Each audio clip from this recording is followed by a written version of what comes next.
युद्धामुळे जगावर तेलाचं संकट आहे, एलपीजीचं संकट आहे। मात्र हे युद्ध आणखी 5-10 दिवस चाललं तर आपली अन्नधान्याची साखळीच धोक्यात येणार आहे। एवढंच नाही तर रोज लागणारी औषधं देखील महागू शकतात। युद्ध वेळीच थांबलं नाही तर काय काय महाग होईल पाहूया तुमच्या आमच्या आयुष्यात जगण्यासंदर्भातला एक विशेष रिपोर्ट।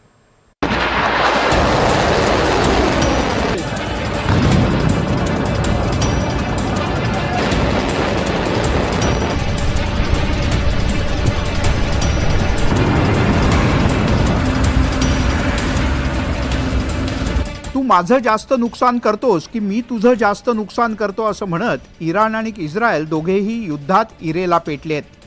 ज्याची भीती होती तेच आता घडतंय। दोन्ही देश आता एकमेकांच्या तेल साठ्यांवर हल्ले करू लागलेत।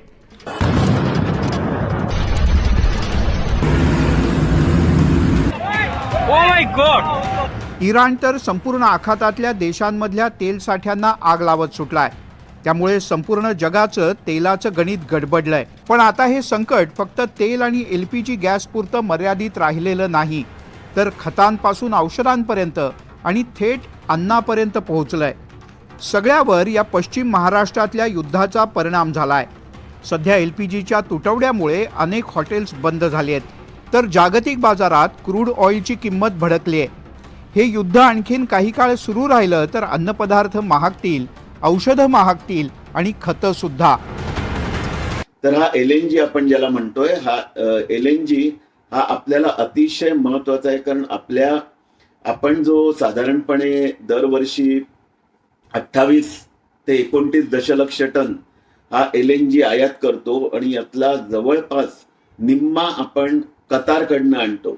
आणि तिथलंच हे ऑइल फील्ड बंद झाल्यामुळे गॅसच्या किमती खूपच भडकल्यात।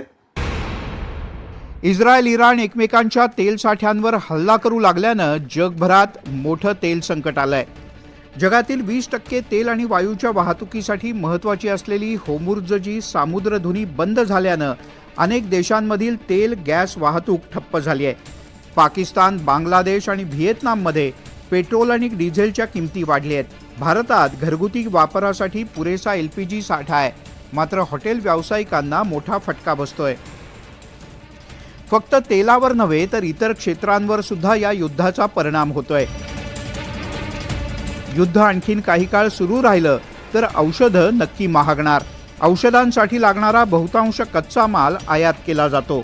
तसंच औषधांच्या पॅकेजिंगमध्ये ॲल्युमिनियमचा आणि प्लास्टिकचा जास्त वापर असतो।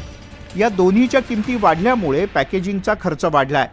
परिणामी औषधांची एकूणच किंमत वाढणार आहे।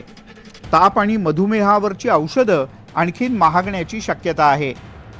वो इमीडिएटली जो है अभी पड़ चुका है। मतलब आप ये समझिए कि 5 से 20% तक का यहाँ इफेक्ट आ चुका है। लेकिन अगर ये युद्ध 15 दिन भी और बढ़ जाएगा, 15 दिन के बाद इसका इफेक्ट नई एमआरपी आएगी और कंपनी मजबूर होगी नया एमआरपी के लिए पुट ऑन करने के लिए। तो उसमें फिर डायरेक्ट कंज्यूमर को, और चूंकि हमारी लाइन मेडिकल की है, इसमें मेडिकल इमरजेंसी इलनेस वगैरह के लिए ही इसकी नीड है, तो उसके लिए फिर इसको संभालना मुश्किल होगा और आम पेशेंट, आम जनता, आम मरीज इसमें बहुत परेशानी में आएगा। सध्या बाजारात औषधांचा पुरेसा साठा आहे, मात्र युद्ध आणखीन भडकलं तर औषधांचा सुद्धा तुटवडा निर्माण होऊ शकतो। युद्धाचा फटका बसलेलं आणखीन एक महत्त्वाचं क्षेत्र म्हणजे शेती। युद्धामुळे खतांचा तुटवडा निर्माण होण्याची शक्यता आहे। युद्धाचा खतांच्या बाजारपेठेवर गंभीर परिणाम होतोय। भविष्यात विकसनशील देशांच्या अन्न सुरक्षेला सुद्धा मोठा धोका निर्माण होऊ शकतो। होर्मुझची सामुद्रधुनी खतांच्या पुरवठ्यात सुद्धा महत्त्वाची भूमिका बजावते। खतांच्या उत्पादनात मोठ्या प्रमाणात नैसर्गिक वायू लागतो। खतांच्या निर्मितीकरता 70% नैसर्गिक वायूची गरज असते। होर्मुझच्या सामुद्रधुनीतल्या तणावामुळे आखाती प्रदेशातले खताचे कारखाने बंद होण्याच्या मार्गावर आहेत। जो पुरवठा साखळी आहे त्या पुरवठा साखळीमध्ये शिपिंग, विमा, त्यानंतर जहाजांची भाडी, बदललेले जहाजाचे मार्ग, याच्यामुळे एक जो आयात निर्यात साखळीत जो विलंब होणार आहे आणि त्याच्यामुळे आपल्याला ज्या कमॉडिटीजचा किंवा म्हणजे कृषी मालाचाही असेल किंवा इतरही याचा जो स्टॉक असेल त्याच्यामध्ये आपल्याला खूप अडथळे निर्माण होणार आहेत। एकंदर बघितलं गेलं तर आपली अन्न सुरक्षा म्हटलं तर तशी अन्न सुरक्षा हा प्रॉब्लेम नाहीये, परंतु अन्न साखळीत होणारे जे अडथळे यामुळे महागाई मात्र वाढेल आणि त्याची किंमत फार गरीब आणि मध्यमवर्गीयांना चुकवावी लागू शकते. वसंत ऋतूमध्ये शेतकरी पेरणीची तयारी करत असतो. त्याच वेळेला हा खतांचा तुटवडा निर्माण होण्याची शक्यता आहे. काही काळापूर्वीच देशांतर्गत पुरवठा सुरळीत करण्यासाठी चीननं युरिया आणि इतर खतांच्या निर्यातीवर निर्बंध घातले. त्यामुळे जागतिक बाजारपेठेत युरिया कमी आहे. त्यातच आता खतांचं संकट शेतकऱ्यांच्या डोक्यावर आलंय. खतांचा तुटवडा निर्माण झाला तर अन्नधान्य उत्पादनावर सुद्धा त्याचा गंभीर परिणाम होऊ शकतो. अगदी सगळीच अन्नसाखळी धोक्यात येण्याची शक्यता आहे. एलपीजीच्या तुटवड्यामुळे हॉटेलमध्ये चहा, नाश्ता आणि जेवणाचे आधीच हाल होत आहेत. त्यातच आता युद्ध आणखीन बराच काळ सुरू राहिलं तर अनेक देशांमध्ये अन्नचक्रच बिघडणार आहे.